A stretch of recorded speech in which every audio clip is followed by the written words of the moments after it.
Le coup de marteau. Le coup de marteau de Pascal Pointu. Bonjour Pascal. Bonjour Clémence.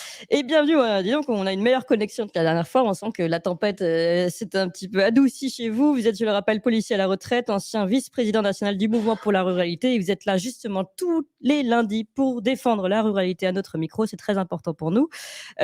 Aujourd'hui, vous nous parlez de cette fameuse liste ruralité lancée par Emmanuel Macron. Alors, vous qui êtes le grand défenseur de la ruralité, j'imagine que vous n'y voyez que du bien, n'est-ce pas ?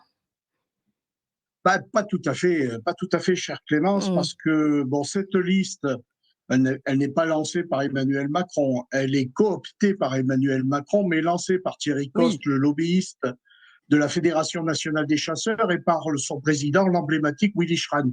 Oui. Alors, rappelons qui ils sont. Hein. Willy Schran, c'est encore ou pas le représentant des chasseurs ? C'est toujours le président de la Fédération nationale des chasseurs. D'accord. Et Thierry Coste, pour les personnes qui ne le connaissaient pas ? Alors Thierry Coste est un lobbyiste qui travaille pour la Fédération nationale de la chasse, mais qui travaille aussi et surtout pour EDF Energy Green, pour les éoliennes, pour implanter les éoliennes sur les territoires ruraux. Donc moi, si vous voulez, quand on regarde, il y a déjà eu une liste aux européennes qui avait rencontré un vrai succès avec CPNT, mon ancien parti, en 1999, et son emblématique président Jean Saint-Josse, qui avait réussi avec pratiquement 7% des voix, plus d'1 million et des poussières de voix, à faire élire 6 eurodéputés. Mais là, c'est tout à fait différent, c'est-à-dire que l'on prend un président d'une fédération de chasse qui veut incarner la ruralité. Alors moi, qui suis ancien chasseur, j'ai mon permis de chasse depuis mes 16 ans, mais je ne chasse plus actuellement. Je suis un peu, gêné aux entournures de voir qu'un président d'une fédération de chasse s'accapare la ruralité, alors que la chasse est une des composantes de la ruralité. Oui. Et parler au nom de la ruralité quand on est un président d'une fédération nationale de chasse, ça me gêne. Et ce qui me gêne surtout, parce que Willy Schran est un homme charismatique et extrêmement compétent dans son domaine au niveau de la Fédération nationale des chasseurs. Mais ce qui me gêne énormément, c'est le rôle de Thierry Coste. Thierry Coste a été préempté par le sénateur Patria, qui a été à la création de En Marche en 2016, et l'a présenté au candidat Macron. Et de suite, le courant est passé entre ces deux personnes. Et ce que je déplore, c'est que cette liste-là soit ni plus ni moins un système de base politicienne, d'arrière-cuisine, qui n'aura qu'un seul but, c'est de faire diminuer les voix du Rassemblement national et des Républicains afin d'amortir la chute de renaissance aux européennes, une chute qui est annoncée. Donc, si vous voulez, on n'est pas dans la défense de la ruralité, encore moins avec Thierry Coste quand on propose, grâce au contact qu'il a auprès de la Fédération des chasseurs, de l'éolien sur nos territoires ruraux. Vous savez très bien comme moi que manifestement, une grande majorité des maires ruraux s'opposent à l'éolien. Et donc, on a donné une carte blanche à Thierry Coste de s'associer avec son patron actuel, Willy Schran.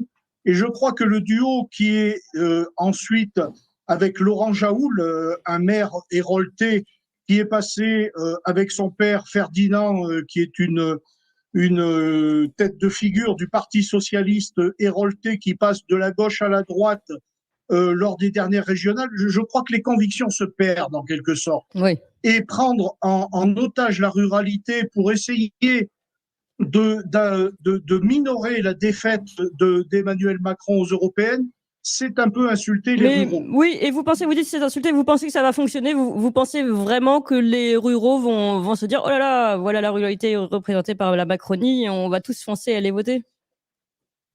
Eh ben voilà. Moi, je pense, si vous voulez, que une liste aux européennes parlant de ruralité, typiquement de ruralité, ça aurait fait certainement du bruit. Maintenant, cette liste-là, qui est conduite par un lobbyiste et par un président de fédération de chasse et par un opportuniste de la politique héroltaise, me semble quelque peu, si vous voulez, c'est antinomique en quelque sorte, parce que on se rend compte, si vous voulez, que là, la ruralité, c'est uniquement l'alibi pour essayer d'éteindre le feu dans la Macronie.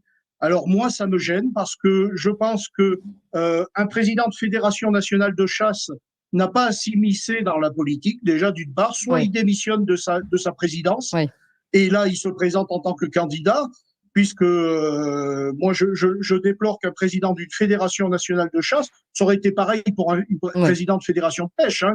C'est le mélange des genres c'est le mélange des genres que je n'aime pas, et je pense que la ruralité mérite mieux que des gens qui soient là, des opportunistes de dernier moment. On va voir. On va voir, Pascal Pointu, on verra bien donc si justement ces ruraux dont vous faites partie et qui sont très nombreux à nous écouter, hein, je le sais, nous avons beaucoup de retours d'agriculteurs, etc., qui disent qu'ils nous écoutent depuis leur tracteur. Eh bien, on va voir si ces ruraux justement vont aller voter Thierry Coste en se disant tiens, enfin Emmanuel Macron pense à nous en choisissant, comme vous l'avez dit, des représentants en plus de syndicats. Donc voilà, à voir. On va voir si ce coup ce calcul électoral, ce calcul électoral va fonctionner. Oui, voilà. On en redébattra. À mon avis, non, mais on verra en effet. Merci en tout cas beaucoup Pascal Pointu d'être venu sur cette liste lancée par Thierry Coste. Et je rappelle que vous êtes ancien vice-président national du mouvement pour la ruralité, un mouvement, en tout cas, un état d'esprit pour la ruralité dont on a besoin et dont on a besoin de parler. C'est pour ça qu'on vous donne rendez-vous tous les lundis. Merci beaucoup Pascal Pointu.